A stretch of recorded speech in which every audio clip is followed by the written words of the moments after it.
So how did I make $539 trading Microsoft call options? So looking at Microsoft at 1404. So 1404 on the 30-minute time chart.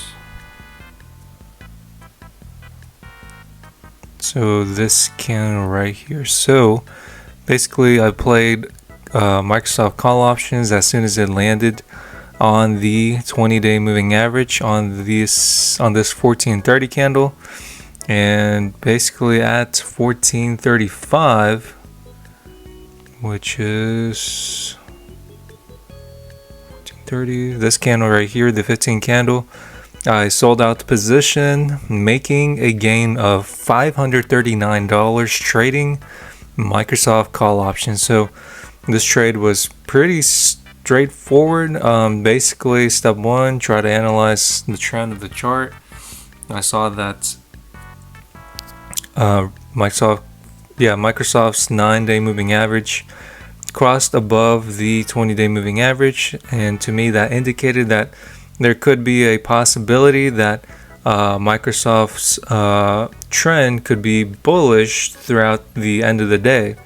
And so when I saw basically Microsoft approach the the 1404 candle, so basically this candle, where's it? So basically when I saw Microsoft land on the 20-day moving average, I was like, okay, well, these two previous candles used the 20-day moving average as support, and there could be a possibility that, if Microsoft does decide to use the 20-day moving average as support, we could see a bounce off that 20-day moving average and see a bounce towards the upside. And so I waited for the support,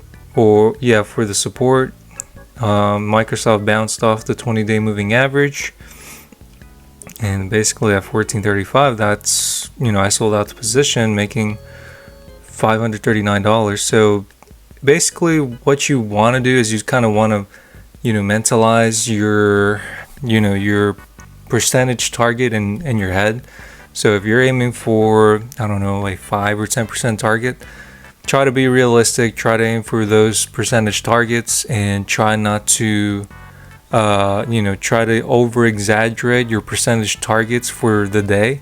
The reason I say that is because most people expect for them to make anywhere from from a 30, 60, 100% gainers, for the day.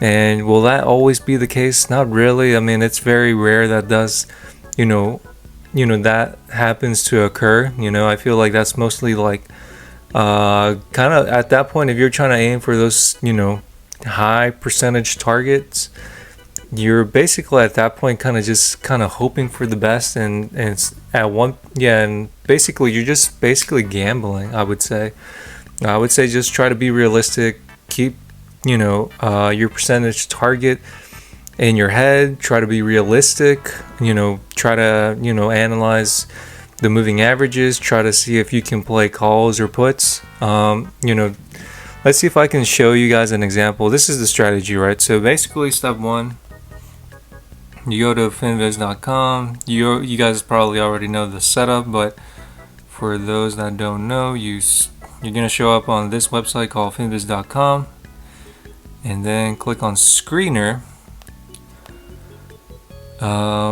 Click on where it says Market Cap.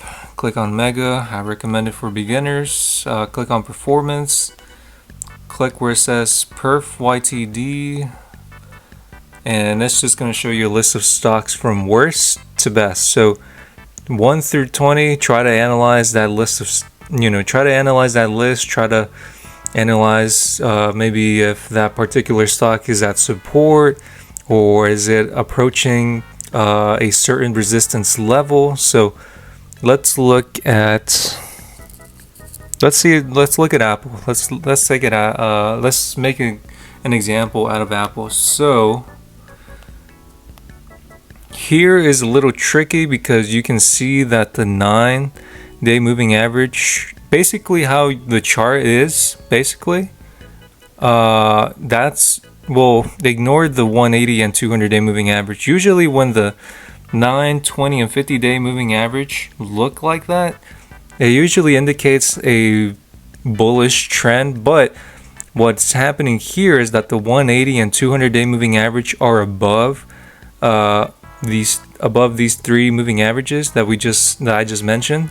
And usually when the chart looks like this, right, and when the 180 and 200-day moving average are above these, you know, three moving averages that I just mentioned, the 9, 20, and 50, usually it's kind of a, you know, a tricky situation sometimes, because usually that trend can be a little bit difficult to predict.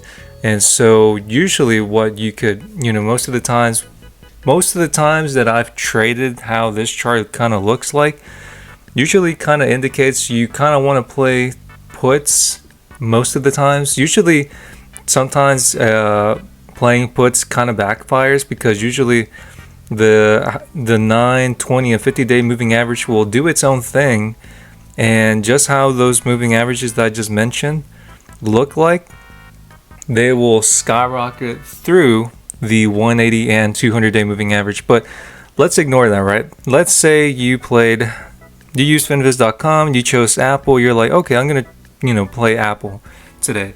And so how would you play Apple? So basically you would wait for Apple to approach the 180-day moving average, and once it approaches the 180-day moving average, you would play put options.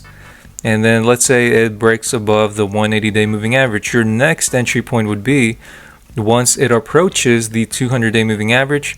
From there, you're just gonna wait, you know, a couple minutes passing by, and try to see if we can see a rejection from the 180 or 200-day moving average. And after you see that, okay, well, these moving averages, I mean, both of these candles saw rejection from the 200-day moving average. So what would you do? You could play puts here, right? Yeah, you could play puts here on this 1130 candle, and as soon as it approaches the 200-day moving average, you could play puts and just wait for the rejection. And basically once your percentage target is reached, you can try to sell out your position once it reaches that percentage target set in mind. And so basically that's how you would play Apple. So basically step one, just wait for a couple candles to see some sort of rejection by the moving averages. So this 1030 candle saw a rejection by the 180 and 200-day moving average. Same with this candle. So what you could have done is you could have waited, and you could have waited to get into this 1130 candle once it approached the 200-day moving average, waited for the rejection. Once you see that the rejection is happening, okay, try to aim for your percentage targets, or, you know, try to aim for a a 5 or 10% target, whatever your percentage target is set in your head. So basically that's how you could have played Apple put options. And so that's pretty much it. That's, you know, the strategy in a way. If you guys want to sign up with my Webull link, feel free. Webull could give you a possible cash bonus. That's pretty much it. This is not financial advice. As always, take care and bye.